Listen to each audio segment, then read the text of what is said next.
What doesn't get measured can't be improved. One of the most effective ways to assess and tweak your time management system and skills is to add a weekly review to your schedule. Today, I'm sharing 4 ways that adding in a weekly review can be incredibly beneficial. It makes sense to do more of what's working and less of what isn't. In the context of time management specifically, a weekly review can provide valuable insights into all kinds of things, time management, including stuff like scheduling practices, energy management, your work-life mix, the commitments that are on your plate, hidden mindset issues that might be influencing your productivity, as well as your mental and emotional well-being. In short, a weekly review can help you gain insights into a wide array of factors to assess what's working, as well as areas of opportunity in terms of your time management and productivity. A weekly review doesn't have to take a ton of time or energy either. It can be as simple as taking a few minutes to look over your week and answer a few questions. By the way, my free comprehensive time management guide includes 4 simple questions to ask during your weekly review to start pulling insights out of how you're using your time and managing your to-do list and your mindset in the process. So check out my link in bio to sign up for that free resource. Now let's dive into 4 reasons that adding a weekly review to your schedule is an awesome idea. First, one of the most important functions of a weekly review is to prevent unfinished tasks from becoming lost in the shuffle. I always recommend that unfinished tasks be rescheduled on the calendar as soon as you know you're not going to be able to finish them or get to them at all. However, that's not always possible or realistic. The day might be super hectic. You might be dealing with an emergency or an urgent issue, or maybe you just simply forget.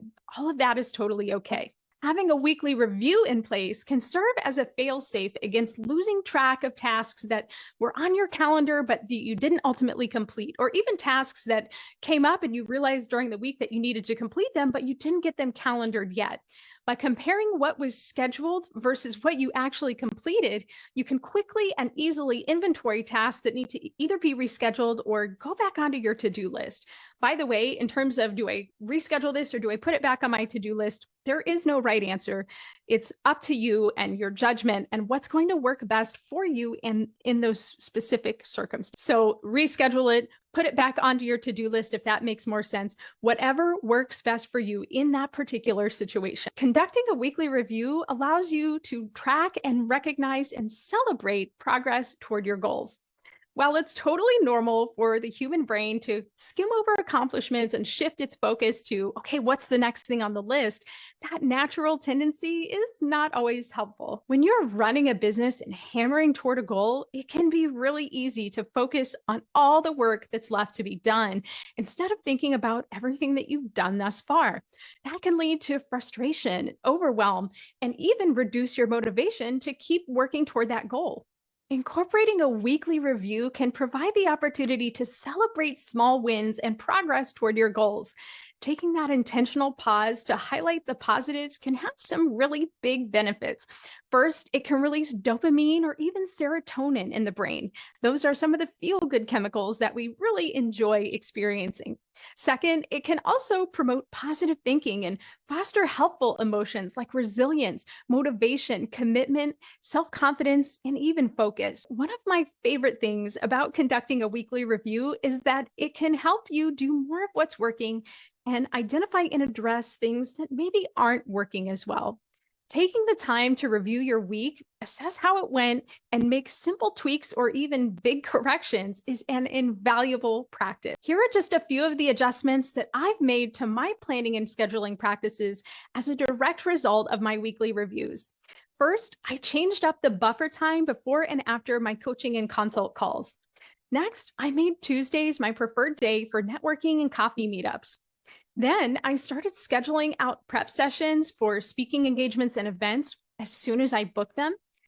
I also got super intentional about creating a nice balance between client work, business development, and all the admin tasks that I have to do in my business. And finally, I dropped commitments that I dreaded and that were sapping my time and energy. Making those changes has helped me manage my energy more holistically. It's also helped me get more done and avoid burnout. And Everything, like I said, resulted from those quick 5 to 10 minute weekly review processes. The best part is the data is already there on your schedule and in your mind. So why not take advantage of it? Why not dig in a little to figure out what's working and what's not and come up with some solutions? To get you started, here are just a few categories to consider when you're analyzing what's going well and what could be changed.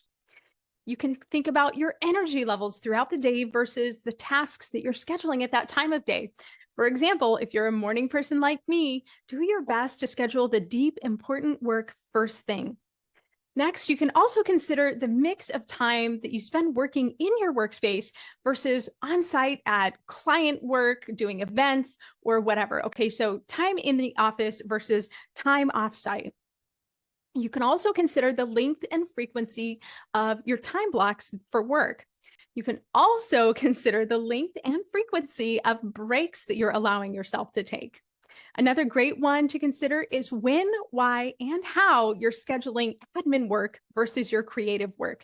So in other words, I love to do admin work like early afternoon when I'm kind of in a slump because I get up pretty early, and I love to do that creative work early in the morning because as a morning person, that's when I'm bright, fresh, and my mind is alive with possibility.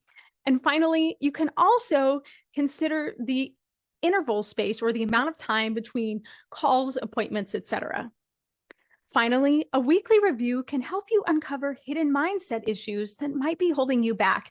It can also help you uncover hidden mindset assets that are propelling you forward. I'm going to talk about a real life example here to show you how a weekly review can uncover mindset issues and help you come up with solutions to overcome them. And this is all about my love-hate relationship with sending speaking pitches. So I had a recurring task on my schedule to spend a few hours each week sending 3 to 5 speaking pitches. And every week, I'm almost always found an excuse not to do it.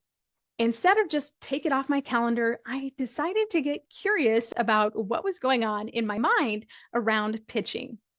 To be honest, I don't love pitching. But a good portion of my referrals, my new clients, come to me as a result of hearing me speak, whether that's on podcasts or at an event, at a conference, or speaking to a group.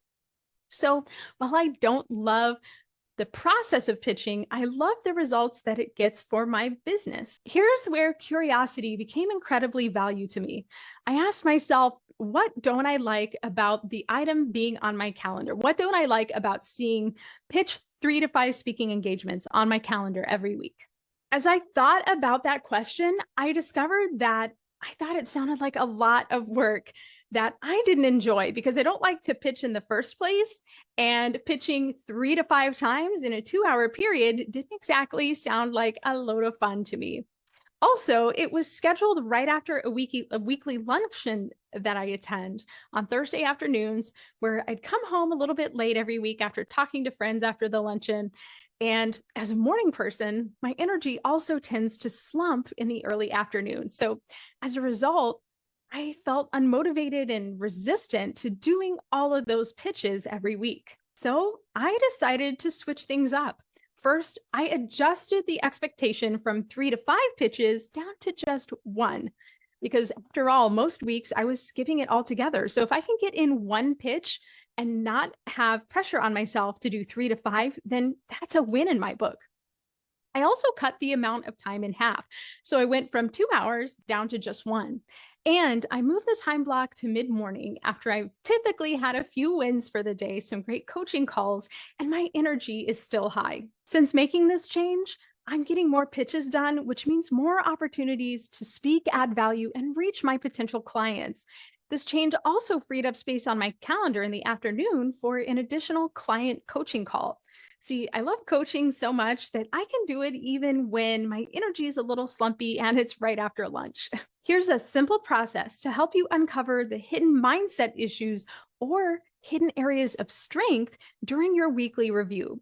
So first, look for tasks that you skip or tend to avoid pretty consistently, or to find your strengths, look for the tasks that you gravitate toward with tons of enthusiasm. Ask yourself what you were thinking and feeling in the moments before you decided to skip that task the last time, or before you decided to jump in enthusiastically, again, if you are looking for hidden strengths. Next, you want to ask yourself, why is this task important to me? How does it help? And is this even something that I want to continue doing? Next, decide how you want to think and feel about that task. And if you want to continue, what adjustments can you make that will make it easier for you to get the task done the next time it's on your calendar? As I said earlier, things that don't get measured can't be improved. Adding a quick 5 to 10 minute weekly review to the end of your week can be an invaluable source of insights into your planning, scheduling, and mindset practices. Here's a quick recap of 4 reasons why conducting a weekly review is incredibly beneficial. It prevents tasks from slipping through the cracks. It allows you to recognize and celebrate progress toward your goals. It also allows you to analyze, assess, and make adjustments to your scheduling, your mindset, and all of your wellness practices. And finally, it helps you gain an awareness around thought and behavioral patterns that could uncover hidden mindset issues or hidden mindset assets. Conducting a weekly review is a great step to take, but it can also feel overwhelming to figure out what you do with all the information you get as a result. Part of my work with clients includes helping them analyze and assess their week and determine how they want to move forward. If that kind of support sounds awesome to you, schedule a free productivity power call with me. We'll talk about how things are going for you now, how you'd like to experience your business and your life differently, and some concrete steps, both in terms of time management tactics and strategies and mindset tweaks to help you get there. Thanks so much for checking out my video. I'm Amy Shield, time management and productivity coach for small business owners and solopreneurs.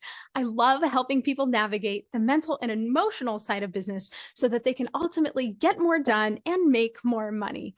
Thanks again for checking out my video. I hope you have an awesome week. Bye-bye.